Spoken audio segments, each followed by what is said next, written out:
Yo dudes and dudettes, this is Ketchu, and this is part 5 of Can I Beat Rimworld for the first time.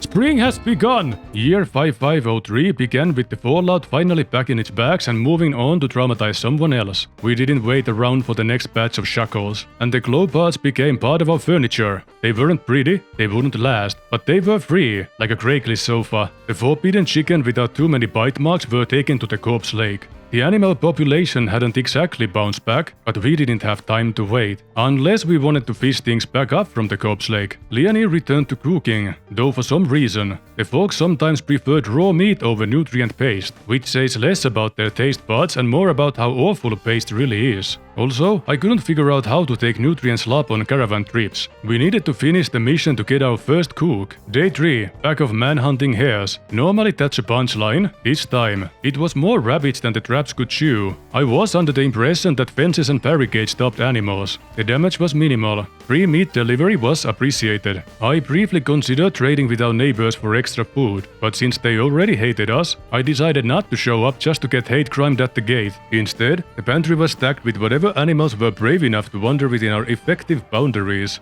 Day 5, blast storm broke through, but thanks to the fallout, there wasn't really anything to burn, so it was more of a light show than a disaster. We released a stubborn prisoner to save rations, then immediately had to deal with donkey flu. On the upside, machining research was completed. On the downside, I realized our second battery had been built but went unconnected for 4 days. The situation was such, we fed our sick donkeys meat-based nutrient paste. With only 9 meals in stock, I imagined it would be enough for the quest to delete a tribe. While the caravan was doing its thing, walking to places and stuff, I admired the result of our street design experiment. The caravan got ambushed by one guy with a knife. He was promptly turned into a cautionary tale, patched up because we are the good guys, and then robbed of everything, including his furniture. The actual mission went about as well as you'd expect when guns fight bows. The crew still got wrecked. Honketon managed to patch people up, though he was also bleeding out like a human sprinkler. But the quest was a success, and Kay, our first cook, joined the colony. She was depressive, had an old wound, and basically never stopped complaining. In other words, she fit right in. Oh, surprisingly it's a cook again. That one guy who doesn't know how to have fun. Later, prisoner Fane joined too, and since I was running out of creative steam and names, I just started tagging people after their jobs. If you would like to have a pawn named after you, drop a desired name in the comments or stop by the Rimworld stream. Day 10, we opened up another hidden chamber. Did I over-prepare? Yes. But hey, masterwork started popping up everywhere. G-Box and G-Sun were flexing so hard they could have hosted an art exhibit. Nature finally retaliated to our one-sided slaughter with a berserk boar. Help, G-Box, help!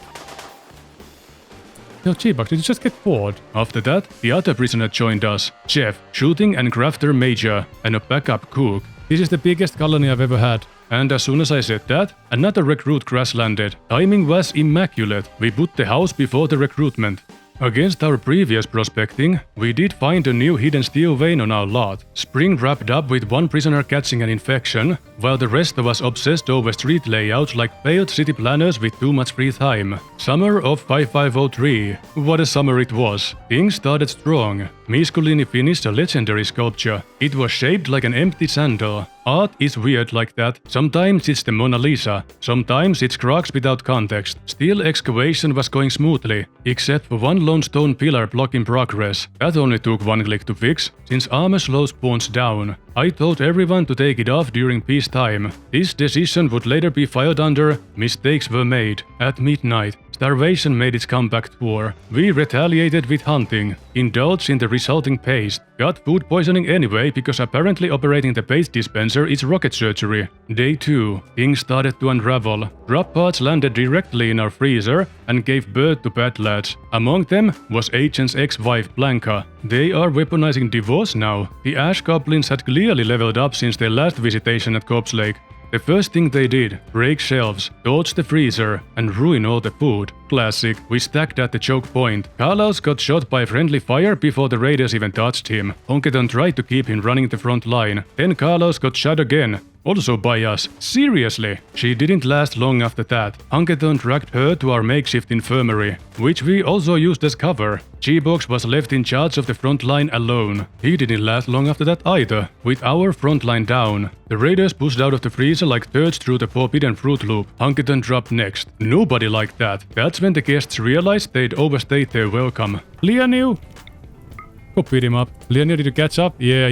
Yeah, freak that guy, by the way. Honketon grabbed himself to bed, while everyone else argued over which fire to put out first. I briefly considered keeping one flame as a souvenir. The results: several injuries, but none incompatible with life, and a prisoner. Now imagine if everyone had armors on. But no, I opted for fashion and comfortable convenience. Randy celebrated our survival by gifting us flake. Llama celebrated by eating raw food. Starvation was back on the menu. Hook celebrated by throwing a tantrum instead of cooking. Truly the circle of life. Then G-Box couldn't take the pain anymore, picked a fight with Lianu, and promptly got slapped out of it. Llama hid in her room, because denial is free therapy. Okay, we can afford a few tantrums, no problem. I'm coping. Now more learned from the whole ordeal. We prepared armor for Carlo so she could not wear it again when another conflict came up. Word about the corpse lake must have spread. It was almost fully booked. Right as we laid the foundation for a proper infirmary, the power was cut out. Turns out the raider had blown up a cable. Lesson learned? Maybe build a second one? After Randy dropped us some steel, which was exactly what we needed, Hunger drove us to take out a family of gerbils. Lianu tried to slaughter a boomalope delicately, lost his eyebrows in the consequence. Learned a lesson there. Nearby boomalope took damage from the explosion. We narrowly avoided what could have been a boomalope dominoes. As always, we had no food. We gathered around a mega slot to do something about it. The trophy got dragged back home. That's when I realized we still had corpses in the freezer. Nobody had bothered to process them. To speed things up, Lianu butchered while Cook made meals. Naturally, Lianu threw a tantrum mid-shift and slightly smashed the legendary bedroll. I'm still not over that. Nico hid in her room, citing recreation starvation. I have prepared the best things for them, but they just refuse to have fun. Heck, I even prepared some new stuff in case they were too stupid to find their way to the rec room. One player will be sitting under a vent for that stick Nef debuff. Bonus. We got a new recruit, Lero. Not passionate about anything, but at least he won't complain. Basically a Swiss army knife without the sharp parts. Day 7, a Lynx tried to hunt our mine farm med. I know, pretty good name, huh? She had a shotgun, but missed her only chance to not embarrass herself. Luckily, Carlos was near to help. She hadn't had a weapon on her since the time she was infirmarized. Still won, only got some scratches. We may have overreacted like usual. Back on day 1, I ordered that the lone stone pillar mined, and on the 8th day, I checked back and realized I'd misclicked. It had been smoothed instead. At least it reflected the state of my brain. Looking at the corpse lake made me feel better.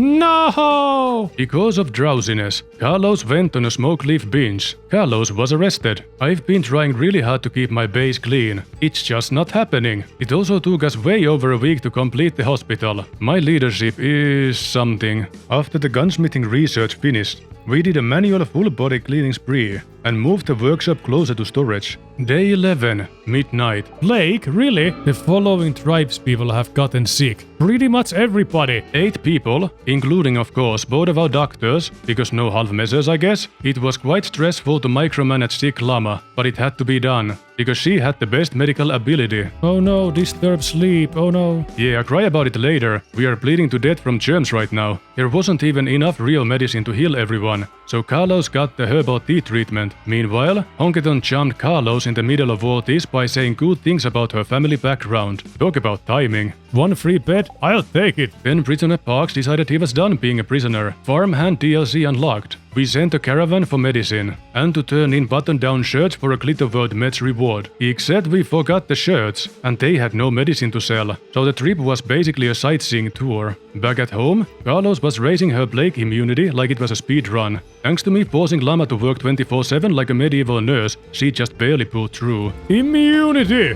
We have won. Meanwhile, Nico decided to have a mental breakdown, which is basically our new family tradition. The break risk warning is a permanent wallpaper at this point. During remodeling, I thought roof collapses were harmless. Nobody would be stupid enough to stand under one. Then a boomaload got bunked on the head. Luckily no one was hurt in the explosion. Later, I had Carlos put her armor on and had her fight a walk as a test. The steroid wolf couldn't even scratch Carlos. Perfect scientific experiment. Control group, Lero standing nearby in case things went wrong. Last day of summer. A heat wave blanketed the region. Nobody cared. It was the last thing summer had to throw at us. Fall 5503. First order of business. Uninstall interaction bubbles. Watching pawns talk is fun for exactly 3 seconds. After that, it's just pop-up spam with subtitles for how much they hate each other. The new trend seems to be that seasons start with mad animals. This time, 15 tortoises. Apparently Randy thought the colony needed a Mario Kart DLC. Please don't sue me, Nintendo. Everyone geared up for target practice while janitor bravely volunteered as bait. In hindsight, letting a squad of walking soup bowls chew through all my traps wasn't peak strategy. Get that turtle! Yo, that was a wall hack. For sure. Lesson learned. If Bowser's minions can shred my defenses, maybe the gauntlet needs more traps. Then it was tantrum time. Llama went ahead and started redecorating in the living quarters with a hammer. Reason? The rec room was too far away, probably. Next, I named one of our donkeys appropriately, Lydia. Gave Llama a title, Plague Doctor, for her heroic medical micromanagement. Notice how cool the flak jacket looked on Carlos, and that her right kidney had turned into a 3D puzzle some time ago. Oof. The settler with a really cool name got renamed Sin. Welcome to the crew. Then I started handing out more titles for funsies. Onk's title, Plague Romantic. Carlos's title, Herbal Plague. G-Box, Helpless Romantic. And Cook, Negative Nancy. Day 3. I made a bold economic move, lowering wealth by giving away junk. Sent a caravan to White Ridge with a pile of shirts. Remember those shirts? They've been haunting me since the Blake arc. Naturally, the second the caravan left, a psychic downer rolled in, and a vegetable plague struck. More mild inconveniences. Apparently, flight jumps between species too. How fun! Day 4, infestation again. And here's where my tactical genius shined. I forgot armor. Again, I forgot choke points. Basically, I sent incapable soldiers with nerf guns to a bug rave. Remind yourself that overconfidence is a slow and insidious killer. And also hilarious when you're not the one losing an eyeball. Speaking of which, Zilladin lost her right eye. I am so sorry. That's so cool, but I'm so sorry. Sin lost a toe in the scuffle. Rusty's nose got shattered. Misculini and G-Bugs got an infection. It was a matter of when, not if. This whole ordeal wasn't just a mistake. This was one of the mistakes. Not everyone could even fit into our infirmary. Can't wait to tell you about the next miscalculation. Randy, feeling bad about curb stomping me, dropped some components as an apology gift. Thanks. Still mad. Once Carlos could stand, I had her smash every hive like an angry exterminator. No need to give the fun police a round 2. The caravan finally arrived in White Ridge. The shirts were handed over, and some enthusiastic trading took place. Day 6. Microelectronics research done. The next plan was to complete some of the faster research in hopes of making future scientific exploration easier. Grizzly bear revenge. Oh, that's what's happening. Oh. Yo, relations are gonna go down because they decided to box a bear. How is that my fault? Then again, respect, that was kinda metal. Naturally, I celebrated by forcing everyone back to work despite their injuries. Can they walk? Then they are old enough to weld. Rimworld OSHA is just a dream. Oh, Code Snap, good timing. We already have unhappy nudity going around. Yeah, that's perfect. Also, I don't remember what I was planning with these few tiles on the ground here. No clue. I just kinda sometimes do things, and then I abandon that idea. Then the future me gets to play archaeologist on my own base. Halfway through fall, we took out the mad Boomalo before it made a mess in the traps. The caravan finally returned, and Dark and Crazy became lovers. Next, Jizan and Nico got married. Everyone healed, morale high, happy times before the storm. The kind of a stretch that makes you paranoid. The wedding inspired Carlos to try her luck too. Sadly, Honkaton wasn't ready for such commitment yet. Food poisoning remained undefeated. Janitor tried to romance Carlos by describing her as a magnificent spring. The graphic insinuation did not work. When a lynx tried to hunt one of us, we taught it the meaning of overwhelming firepower. Sometimes Rimworld is just a nature documentary gone wrong. Then day of September. Thanks to some happenings and severe mismanagement, it took us around 9 days to fire up the front door. The living quarters expansion was completed. We set up a new dining table so people could dry their tears. Assembled an electric tailoring bench. And not one, but 2 high-tech research benches, and began planning a nice town square, park, recreation area, whatever. September 13. A transport pod crashed on our lot. Carlos's sister. Llama patched her up and tucked her into the guest room. I debated with myself about recruiting her. Nudists are basically walking mood debuffs, but Rimworld being Rimworld, fate decided that for me later. Then everything changed when the Laxlight mech hive attacked. Ooh! Centipede Blaster. While they prepared, I did not. My crew had no armor, only confidence, which turned out to be a poor substitute for not dying. The traps ate one of the maggots. Good start. Then they queued politely behind a pillar like they were waiting for the fun ride. Orderly and deadly. And oh, did they have a blast! In a flash of tactical brilliance, I sent Janitor and Farmer to fetch explosives, which in hindsight was the exact opposite of a good idea. We used them to remove our only advantage. Genius move. Okay, that was bad.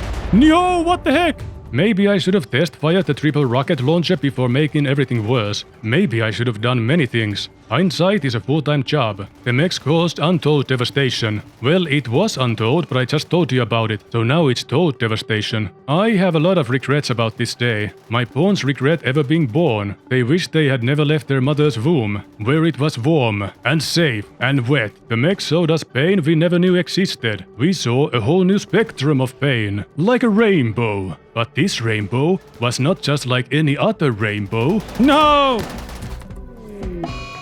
Oh dang it, another Zilla is down. The rescue operation doesn't look too good now, does it? Oh dang it. I think I lost more because I tried to save them. That's the kind of tactical genius I bring to the table. You'd think I'd be angry about all this, and you'd be right, but what really sealed it was when they shot the dog. The mod named it after me. I had this whole dramatic reveal planned where I'd say, it was me all along. The dog was narrating the story. But nope, plot twist cancelled. Those who could still walk rescued whoever they realistically could. Oh, Leonid just died, that's great. The Boomalobs can go wherever they want, I don't care. The infirmary got full. The worm started vandalism. The Boomalobs that got hit by indirect consequences bled out and considerately set stuff on fire. Where is Llama? How did you make your way over there? Oh, okay, you're breaking stuff over there now. That's really cool. Okay, we can make a run for it now. If you take your eyes off your pawns for 1 minute, they try to do the thing to themselves that shall not be named. Llama, for heaven's sake, no. No. Somewhere among the commotion, Carlos's sister lost to hypothermia. Fate. Yeah, that's what you get for being naked in winter, idiot. I had an extensive battle against the mechanics when I tried to have my pawns leave the map, the details of which still piss me off to this day. So I'll spare you the bureaucracy of this failure. Mid-escape, Honketon hit tantrum mode and dug up Zilla 2's corpse. Our reality hit a new beautiful level of surrealism with 2 Zillas existing at the same time, which was both confusing and thematically appropriate. Honketon stayed behind, testing his luck and tempting fate. We had no choice but to leave him. Hypothermia and starvation were already knocking at the door, and they don't wait for an invitation. And so, a chapter ends as it began. The blood machines came at night. They swept through our compound, burning our people with their devil fire. Only few of us escaped. Now, after a harrowing journey, with no friends to turn to, we must build a new home in the wilderness, like our ancestors did. Except worse, because they didn't have me in charge. I'll see you in part 6. Thanks for watching, see you next time, take care now. Bye bye then. Have a wonderful day.